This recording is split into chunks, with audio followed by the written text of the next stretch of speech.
जय श्री कृष्ण भक्तों, श्रीमद् भागवत महापुराण की भाव यात्रा पंचम स्कंद के 19वें अध्याय तक आ पहुंची है। इस अध्याय में किम पुरुष और भारतवर्ष का वर्णन दिया गया है। महात्मा सुखदेव जी और राजा परीक्षित के बीच का जो संवाद है, इसमें पिछले अध्याय में अन्य वर्षों का वर्णन किया गया।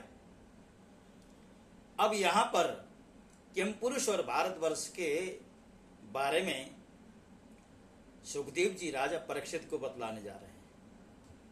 सुखदेव जी कहते हैं, राजन, किम पुरुष वर्ष में श्री लक्ष्मण जी के बड़े भाई आदि पुरुष सीता हृदयाभिराम भगवान श्री राम के चरणों की सन्निधि के रसिक परम भागवत श्री हनुमान जी अन्य किन्नरों के सहित अविचल भक्ति भाव से उनकी उपासना करते हैं। वहां अन्य गंधर्वों के सहित आष्टिशेण उनके स्वामी भगवान राम की परम कल्याणमयी गुणगाथा गाते रहते हैं। श्री हनुमान जी उसे सुनते हैं और स्वयं भी इस मंत्र का जप करते हुए उनकी स्तुति करते हैं। ओम नमो भगवते उत्तम श्लोकाय नमः, आर्य लक्षण शीलव्रताय नमः, उपशिक्षितात्मन उपासित लोकाय नमः, साधुवाद निकषणाय नमो, ब्रह्मण्य देवाय महापुरुषाय महाराजाय नमः इति। हम ओंकार स्वरूप पवित्र कीर्ति भगवान श्री राम को नमस्कार करते हैं। आप में सत्पुरुषों के लक्षण, शील और आचरण विद्यमान है। आप बड़े ही संयत चित्त, लोकाराधन तत्पर, साधुता की परीक्षा के लिए कसौटी के समान और अत्यंत ब्राह्मण भक्त हैं। ऐसे महापुरुष महाराज राम को हमारा पुनः पुनः प्रणाम। भगवान, आप विशुद्ध बोध स्वरूप, अद्वितीय, अपने स्वरूप के प्रकाश से गुणों के कार्य रूप जागृत आदि संपूर्ण अवस्थाओं का निराश करने वाले, सर्वांतरात्मा, परम शांत, शुद्ध बुद्धि से ग्रहण किए जाने योग्य, नाम रूप से रहित और अहंकार शून्य है। मैं आपको की शरण में हूं, अर्थात मैं आपको प्रणाम करता हूं। प्रभु, आपका मनुष्य अवतार केवल राक्षसों के वध के लिए नहीं हुआ है।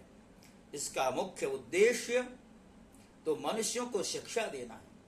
अन्यथा अपने स्वरूप में ही रमण करने वाले साक्षात जगदात्मा जगदीश्वर को सीता जी के वियोग में इतना दुख कैसे हो सकता था।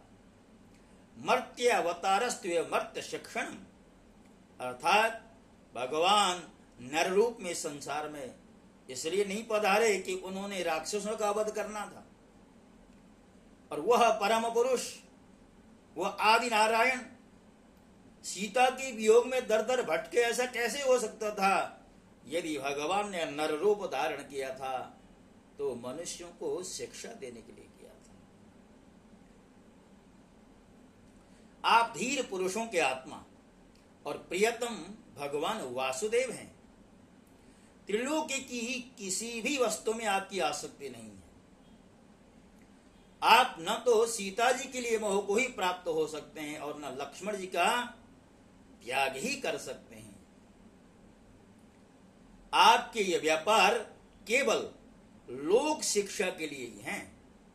लक्ष्मणाग्रज उत्तम कुल में जन्म, सुंदरता, वाग चातुरी, बुद्धि और श्रेष्ठ योनि, इनमें से कोई भी गुण आपकी प्रसन्नता का कारण नहीं हो सकता।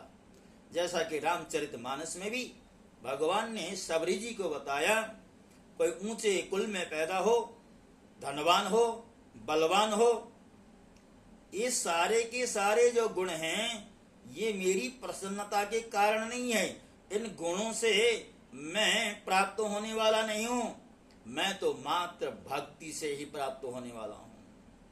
मानो एक भक्ति करना, अर्थात भक्ति का रिश्ता भगवान से जुड़ जाए तो ये सारे के सारे अन्य जो गुण हैं वो धरे के धरे रह जाते हैं। यह बात दिखाने के लिए ही आपने इन सब गुणों से रहित हम वनवासी बानरों से मित्रता की है। देवता, असुर, वानर अथवा मनुष्य कोई भी हो, उसे सब प्रकार से श्री राम रूप आपका ही भजन करना चाहिए, क्योंकि आप नर रूप में साक्षात श्री हरि ही हैं और थोड़े किए को भी बहुत अधिक मानते हैं। आप ऐसे आश्रित वत्सल हैं कि जब स्वयं दिव्य धाम को सिधारे थे तब समस्त उत्तर कोसल वासियों को भी अपने साथ ही लेकर के गए थे। भारतवर्ष में भी भगवान दयावश नर नारायण रूप धारण करके संयमशील पुरुषों पर अनुग्रह करने के लिए अव्यक्त रूप से कल्प के अंत तक तप करते रहते हैं। उनकी यह तपस्या ऐसी है कि जिसमें धर्म, ज्ञान, वैराग्य, ऐश्वर्य, शांति और उपरति की उत्तरोत्तर वृद्धि होकर अंत में आत्म स्वरूप की उपलब्धि हो सकती है। वहां भगवान नारद जी स्वयं श्री भगवान के ही कहे हुए सांख्य और योग शास्त्र के सहित भगवान महिमा को प्रकट करने वाले 5 रात्र दर्शन का सावर्णी मुनि को उपदेश करने के लिए भारतवर्ष की वर्णाश्रम धर्मावलंबिनी प्रजा के सहित अत्यंत भक्ति भाव से भगवान श्री नर नारायण की उपासना करते और इस मंत्र का जप तथा स्तोत्र को गाकर उनकी स्तुति करते हैं। ओंकार स्वरूप, अहंकार से रहित, निर्धनों के धन, शांत स्वभाव ऋषि प्रवर भगवान नर नारायण को नमस्कार है। वे परमहंसों के परम गुरु और आत्मा रामों के अधीश्वर हैं, उन्हें बार बार नमस्कार है। जो विश्व की उत्पत्ति आदि में अनेक कर्ता, उनके कर्ता होकर के भी कर्तृत्व के अभिमान से नहीं बंधते, शरीर में रहते हुए भी उसके धर्म, भूख, प्यास आदि के वशीभूत नहीं होते, तथा दृष्टा होने पर भी जिनकी दृष्टि दृश्य के गुण दोषों से दूषित नहीं होती, उन असंग एवं विशुद्ध साक्षी स्वरूप भगवान नर नारायण को नमस्कार है। योगेश्वर हिरण्यगर्भ भगवान ब्रह्मा जी ने योग साधन की सबसे बड़ी कुशलता यही बतलाई है कि मनुष्य अंत काल में देहाभिमान को छोड़कर भक्ति पूर्वक आपके प्राकृत गुण रहित स्वरूप में अपना मन लगावे। लौकिक और पारलौकिक भोगों के लालची मूढ़ पुरुष जैसे पुत्र, स्त्री और धन की चिंता करके मौत से डरते हैं, उसी प्रकार यदि विद्वान को भी इस निंदनीय शरीर के छूटने का भय ही बना रहा तो उसका ज्ञान प्राप्ति के लिए किया हुआ समस्त प्रयत्न मात्र श्रम है। अतः हे अधोक्षज, आप हमें अपना स्वाभाविक प्रेम रूप भक्ति योग प्रदान कीजिए, जिससे कि प्रभु इस निंदनीय शरीर में आपकी माया के कारण बद्धमूल हुई दुर्वेद्य अहंता ममता को हम तुरंत काट डालें। राजन, इस भारतवर्ष में भी बहुत से पर्वत और नदियां हैं, जैसे मलय, मंगलप्रस्थ, मैनाक, त्रिकूट, ऋषभ, कूटक, कुल्लक, शय्य, देवगिरी, ऋष्यमुख, श्रीशैल, वेंकट, महेंद्र, वारिधार, विंध्य, शुक्तिमान, ऋक्षगिरी, परियात्र, द्रोण, चित्रकूट, गोवर्धन, रैवतक, ककुब, नील, गोकामुख, इंद्रकील और कामगिरी आदि। इसी प्रकार और भी सैकड़ों हजारों पर्वत हैं। उनके तट प्रांतों से निकलने वाले नद और नदियां भी अगणित हैं। ये नदियां अपने नामों से ही जीव को पवित्र कर देती और भारतीय प्रजा इन्हीं के जल में स्नान आदि करती है। उनमें मुख्य मुख्य नदियां ये हैं: चंद्रवसा, ताम्रपर्णी, अवटोदा, कृतमाला, वैयायसी, कावेरी, वेणी, पयस्विनी, शर्करावती, तुंगभद्रा, कृष्णा, पयोष्णी, तापी, रेवा, सुरसा, नर्मदा, चर्मण्वती, सिंधु, अंध और सोन नाम के नद, महानदी, वेदस्मृति, ऋषिकुल्या, त्रिसामा, कौशिकी, मंदाकिनी, यमुना, सरस्वती, द्रसदवती, गोमती, सरयू, रोधस्वती, सप्तवती, सुषोमा, शतद्रु, चंद्रभागा, मरुद्वृधा, वितस्ता, अशक्नी और विश्वा। इस वर्ष में जन्म लेने वाले पुरुषों को ही अपने किए हुए सात्विक, राजस और तामस कर्मों के अनुसार क्रमशः नाना प्रकार की दिव्य मानुष और नार की योनियां प्राप्त होती हैं, क्योंकि कर्मानुसार सब जीवों को सभी योनियां प्राप्त हो सकती हैं। इसी वर्ष में अपने वर्ण के लिए नियत किए हुए धर्मों का विधिवत अनुष्ठान करने से मोक्ष तक की भी प्राप्ति हो सकती है। परीक्षित, संपूर्ण भूतों के आत्मा रागादि दोषों से रहित अनिर्वचनीय निराधार परमात्मा भगवान वासुदेव में अनन्य एवं अहेतुक भक्ति भाव ही मोक्षप्रद है। यह भक्ति भाव तभी प्राप्त होता है जब अनेक प्रकार की गतियों को प्रकट करने वाली अविद्या रूप हृदय की ग्रंथि कट जाने पर भगवान के प्रेमी भक्तों का संग मिलता है। देवता भी भारतवर्ष में उत्पन्न हुए मनुष्य की इस प्रकार महिमा गाते हैं। आहा, जिन जीवों ने भारतवर्ष में भगवान की सेवा के योग्य मनुष्य जन्म प्राप्त किया है, उन्होंने ऐसा क्या पुण्य किया है, अथवा इन पर स्वयं हरि ही प्रसन्न हो गए हैं। इस परम सौभाग्य के लिए तो निरंतर हम भी तरस रहे हैं। अर्थात देवताओं का भाव देखिए, भारतवर्ष में मनुष्य रूप में जन्म मिले, देवता लोग भी तरसते हैं। हमें बड़े कठोर यज्ञ, तप, व्रत और दान आदि करके जो यह तुच्छ स्वर्ग का अधिकार प्राप्त हुआ है, इससे क्या लाभ है? यहाँ तो इंद्रियों के भोगों की अधिकता के कारण स्मृति शक्ति छिन जाती है, अतः कभी श्री नारायण के चरण कमलों की स्मृति होती ही नहीं।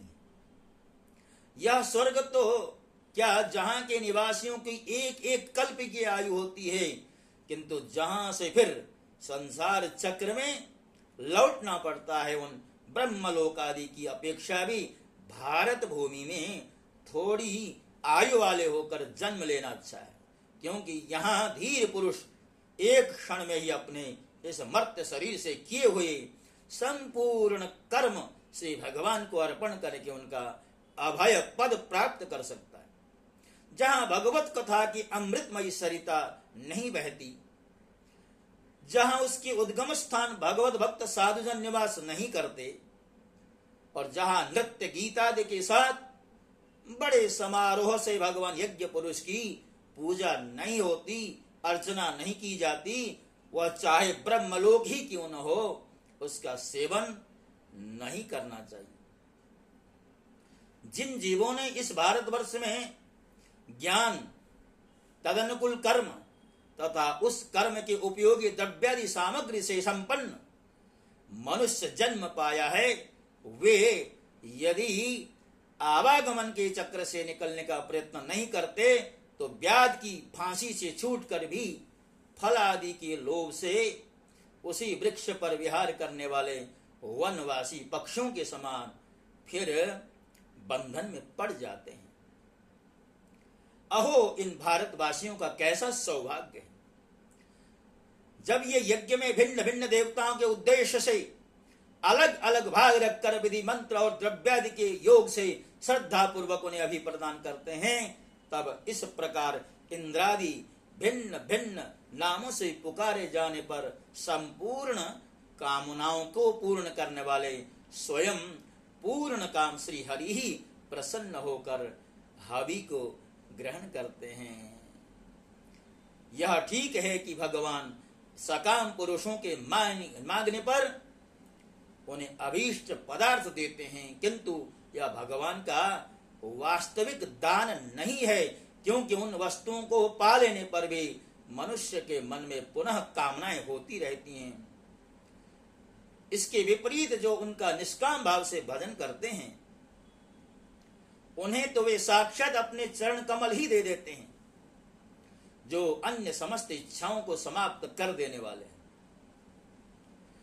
अतः जब अब तक स्वर्ग सुख भोग लेने के बाद हमारे पूर्वकृत यज्ञ प्रवचन और शुभ कर्मों से यदि कुछ भी पुण्य बचा हो, ये देवता कह रहे हैं स्वर्ग में रहने वाले, तो उसके प्रभाव से हमें इस भारतवर्ष में भगवान की स्मृति से युक्त मनुष्य जन्म मिले, क्योंकि श्री हरि अपना भजन करने वाले का सब प्रकार से कल्याण करते हैं। सुखदेव जी कहते हैं, राजन, राजा सगर के पुत्रों ने अपने यज्ञ के घोड़े को ढूंढते हुए इस पृथ्वी को चारों ओर से खोदा था।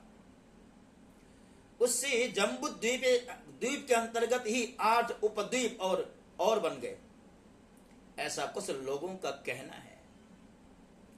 वे स्वर्ण, प्रस्थ, चंद्र शुक्ल, आवर्तन, रमणक, मंदर, हरिण, पांचजन्य, संगल और लंका हैं। हे भरत श्रेष्ठ, इस प्रकार जैसा मैंने गुरु मुख से सुना था। सुखदेव जी कहते हैं, गुरु परंपरा से जो प्राप्त ज्ञान था वह मैंने तुम्हें दे दिया है। मैंने जम्बूद्वीप के जो वर्ष हैं उन वर्षों का अर्थात उन खंडों का जो भी कुछ था वर्णन तुम्हें सुना दिया है। भक्तों, इस अध्याय के प्रसंग से एक बात सामने आई है कि जो हमारा भारत देश है कितना महान है, भारतवर्ष कितना महान है। बहुत से लोग आज भी भारत में ऐसे लोग रहते हैं जो भारत के महत्व को नहीं समझते, अपितु तो कई बार कुछ लोग जो कृतज्ञ हैं, जो स्वदेश के प्रति प्रेम नहीं रखते, विदेशों में जाकर के अपने ही देश की निंदा करते हैं। किंतु देवता जो स्वर्ग में रहते हैं, अमृतपान करते हैं, अप्सराओं का नृत्य देखते हैं, वो देवता भी ऐसा मानते हैं, हम तो सीमित अवधि के लिए स्वर्ग में आए हैं, जैसे ही हमारा पुण्य समाप्त हो जाएगा हम पृथ्वी में गिरा दिए जाएंगे। किंतु हम तो भगवान से एक ही प्रार्थना करते हैं, भगवान यदि हमें धरती पर जन्म मिले और मनुष्य का ही जन्म मिले तो हमारा जन्म भारतवर्ष में हो, भारत देश में हो, जहां पर भगवान के बहुत सारे अवतार हुए हैं, भगवान के बहुत सारे धाम हैं, बहुत सारे तीर्थ हैं, बहुत सारी सरिताएं हैं, पुण्य क्षेत्र हैं। उन सरिताओं में स्नान करना, उन पुण्य क्षेत्रों में जाकर के पुण्य संचय करने का उपक्रम करना, उद्यम करना, तपस्या करना, ये सब अवसर हमें भारतवर्ष में उपलब्ध हो सकते हैं। और आज के संदर्भ की बात बताऊं तो हम वैदिक सनातन धर्मावलंबियों के लिए भारत के अतिरिक्त विश्व का कोई भी देश, कोई भी महादेश सुरक्षित नहीं है। किंतु दुर्भाग्य से अब देखें, भारतवर्ष के अंदर भी ऐसे अराजक तत्व, ऐसे आसुरी तत्व जो सनातन धर्म का उच्छेद करने की बात करते हैं, आज हमारा सनातन धर्म असुरक्षित सा दिखाई दे रहा है।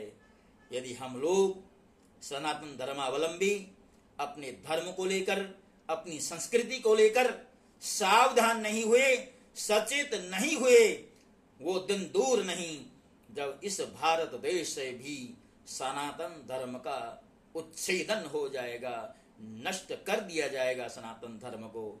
भक्तों, आप सबको मालूम है हमारा जो सनातन धर्म है इसका विस्तार कितना था। आप पश्चिम में जाएंगे, ईरान तक हमारा जो वैदिक सनातन धर्म है वहां तक था। और पूर्व में तो मैं ऐसा मानता हूं कि आज जितने भी देश हैं जिन्होंने दूसरे धर्मों का आश्रय लिया है वो सब के सब सनातन धर्मावलंबियों के स्थान हुआ करते थे। हम सिकुड़ते चले गए, हम कमजोर होते चले गए, हम अपने अस्तित्व को बचा नहीं पाए, हम अपनी संस्कृति और संस्कारों को पहचान नहीं पाए। इसका परिणाम ये हुआ कि हम सिकुड़ते चले गए और भारत में भी कुछ ही प्रांतों में हमारा अपना अस्तित्व शेष है। और यदि हमने अपने अस्तित्व को नहीं पहचाना, धर्म के प्रति हम जागृत नहीं हुए, सावधान नहीं हुए, सचेत नहीं हुए, तो हम अपना जो वैदिक धर्म है, सनातन धर्म है, उसको खो बैठेंगे। धर्म है तो हम हैं, इसलिए धर्म की रक्षा के लिए हमें सचेत होना है, सावधान होना है, क्योंकि धर्मो रक्षते रक्षितः। हम धर्म की रक्षा करेंगे तो धर्म भी हमारी रक्षा करेगा, और हम धर्म को भूल जाएंगे तो फिर हम मारे जाएंगे। तो भक्तों, इन्हीं शब्दों के साथ भारतवर्ष की महिमा के प्रसंग के साथ साथ मैं इस 19वें अध्याय और आज की जो श्रृंखला है उसे विश्राम दे रहा हूं। आपसे निवेदन करता हूं कि हमारा चैनल धीरे धीरे ही सही आगे बढ़ रहा है। इसको आगे बढ़ाने में आपका बस एक उंगली का ही कार्य है कि जब भी आपको YouTube में मेरा चैनल दिखाई पड़े शास्त्री प्रेम नारायण के नाम से, बस सब्सक्राइब का बटन दबा दीजिए, बेल का आइकन दबा दीजिए, वीडियो को शेयर कर दीजिए। बस यही आपने मेरे प्रति उपकार करना है। इसके अतिरिक्त आपसे कोई याचना नहीं, कोई अपेक्षा नहीं है। इन्हीं शब्दों के साथ जय श्री कृष्ण, भागवत भगवान की जय।